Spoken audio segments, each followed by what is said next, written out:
اعوذ باللہ من الشیطان الرجیم، بسم اللہ الرحمن الرحیم۔ نماز ہدیہ والدین۔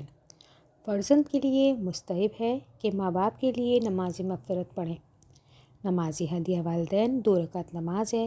اس کی پہلی رکعت میں سورہ فاتحہ کے بعد 10 مرتبہ یہ کہے: ربنا اغفر لی ولوالدی وللمؤمنین یوم یقوم الحساب، اور پھر رکوع اور سجود بجا لائیں، اور اس کی دوسری رکعت میں سورہ فاتحہ کے بعد 10 مرتبہ یہ کہیں: رب اغفر لی ولوالدی ولمن دخل بیتی مؤمنا والمؤمنین والمؤمنات، اور پھر رکوع و سجود بجا لائیں۔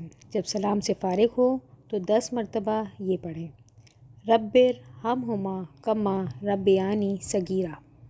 قول معصوم ہے کہ میت کو دفن کرنے کے بعد مردے کے ایصال ثواب کے لیے حسب توفیق صدقہ دیا کریں، اس نیت کے ساتھ کہ پروردگار اس کی مغفرت فرمائے، اور جو شخص مرنے والے سے سب سے زیادہ نزدیک ہے اس پر اس کی زیادہ ذمہ داری ہے۔ چنانچہ والدین کی قضا نمازیں ان کی فوت کے بعد بڑے بیٹے پر واجب ہے، اور ضروری ہے کہ وہ ان کی قضا بجا لائے۔ اللہم صلی علی محمد و آل محمد وعجل فرج۔